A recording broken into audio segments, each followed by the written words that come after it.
What is up, everybody? Welcome back to my channel. Today we are here at Lake Julian Disc Golf Course for another putter video, and this one, breaker is too straight. Breaker is too straight for this slot. It's overstable enough that on big flexing shots I can get it to fade, but if I'm doing soft controlled little pops and spins, it just holds very straight and it doesn't really want to fade very much. So the DGA Breaker is out. What do we have to try to fill that slot? That would be coming from Discmania. This is their P3x. This is the Gannon Color Glow Horizon C-Line P3x.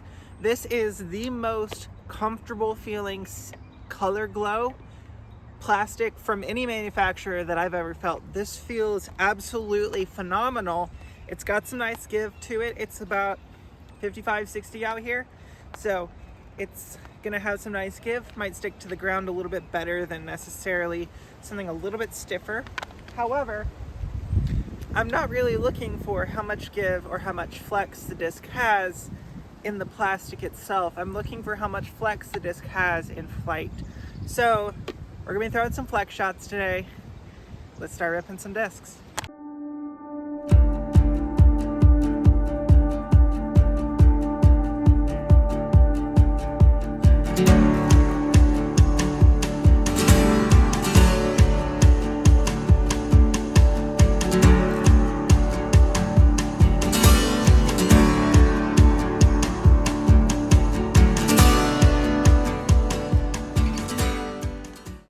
We are going to start off on the shortest pad for hole number 12, OG 12. I don't know what this number is going to end up being, but the wide open fairway in the middle of the open. We're going to go with breaker first. I'm going to try to pop it flat, and let's see how much it fades.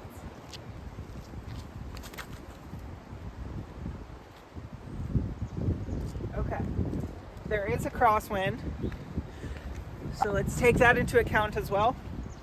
And I'm gonna throw this one a little bit further to the right so we'll be able to have more space to fade.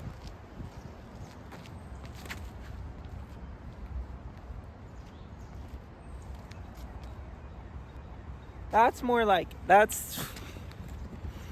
stability I was hoping I would get, that I didn't really necessarily get from the breaker. Even with the crosswind, it didn't really dump.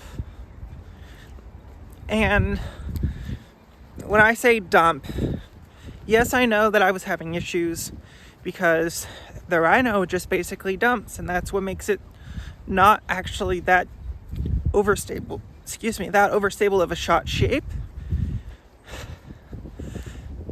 But that dump that I got out of the P3x there means I'll be able to flex it, and it won't dump out at the end of the flex. It will actually try to come back, which the breaker just didn't necessarily do.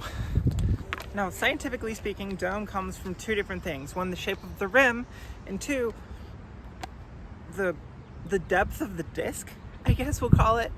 And this is one of those where they both share the same flight numbers, but the breaker doesn't really exemplify the 3 glide, whereas the P3x exemplifies it more than the breaker does.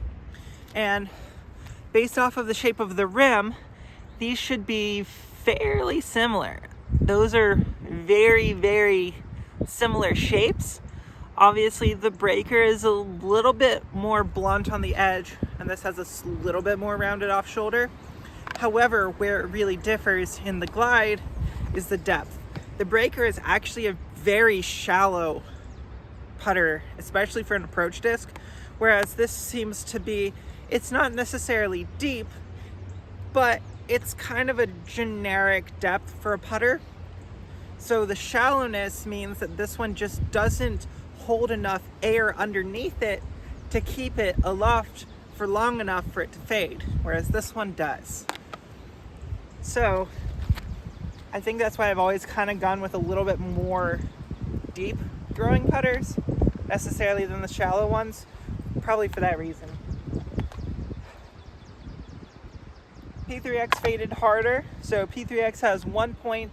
We are on We used to be 9 P3X with the box.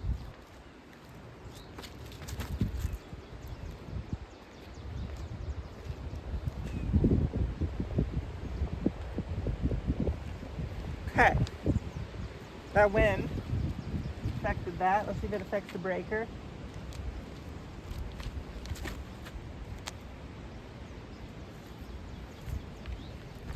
Okay, that wind made the P3X flip up.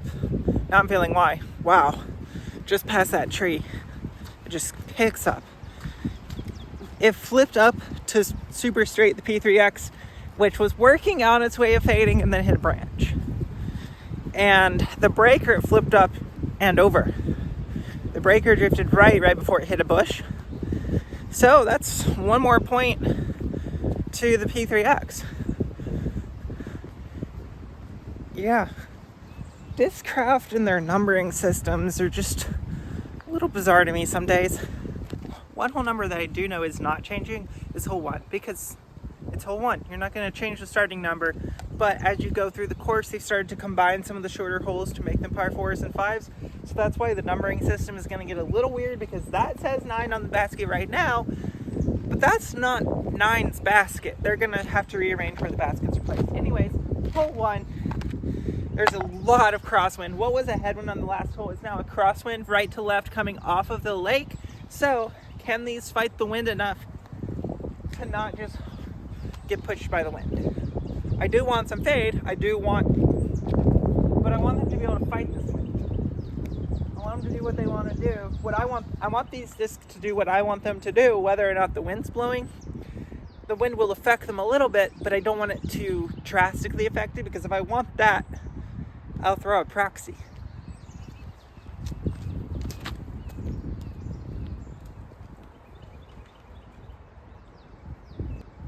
Okay, that was gonna be an ace run, and then again, just a tiny bit high, but that hyzer angle got lifted by the wind. So that's what's gonna happen. Now for the breaker.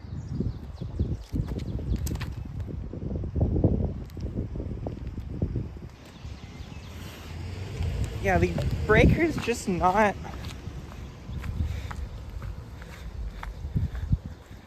When I start to actually get warm and I start to actually throw it like I'm going to throw it in a round, it's not that overstable. Especially in the wind, which is the one time where I need it to be overstable. So the breaker is basically giving me rhino style flight just a little bit further. I don't want rhino style flight because I already have rhino style flight with a rhino. So I need further, but a good bit further and even more overstable, and I think that's what the P3X is going to get me. This is hole number 2. Can we lace the fairway with... It is just direct blowing headwind right towards us. Well, I turn that. Don't want this guy turn over, do I? Well, kind of.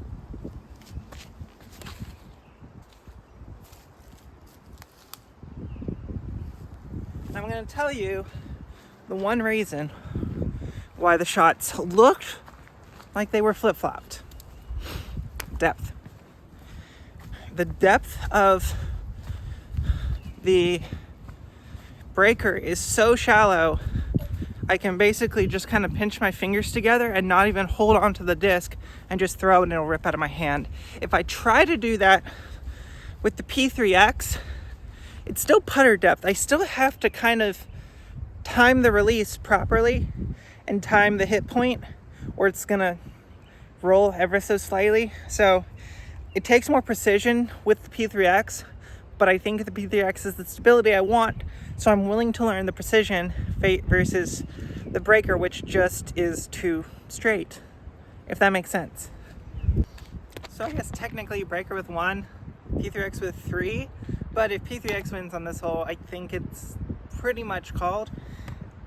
Again, I don't know if P3X is the correct stability, but it's better than the breaker for the slot that I'm looking for. They're both great discs, but the P3X is a little more stable, a little more flexible. Flexingable. We're gonna try to go for the big basically the fairway flex. Put on some anhyzer. Let's see if it drifts and fades or if it drifts and just kind of plops. Breakers first.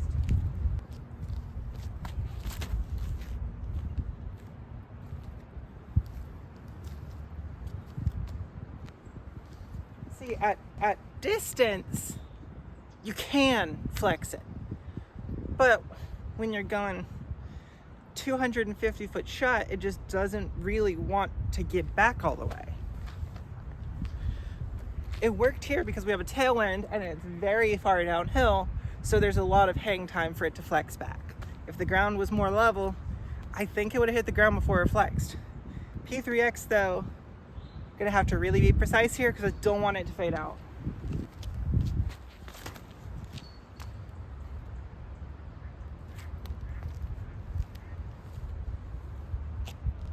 That was a nice run to the red basket. Yeah. P3X is going to take the cake here. It's just the breaker just doesn't have the stability at short range. At close range, it's just too straight. And I'm looking for a disc that is glidier than the Rhino and also gives me more fade than the Rhino, and I think the P3X is going to be, well, at least a better option. Hopefully you guys are enjoying content like this. If so, please make sure to like the video. If you want to see new stuff, make sure to comment all of that down below. Please make sure to subscribe. It helps you guys out with your subscriber only giveaways. It definitely helps me out as well. And until next time, see you out on the course.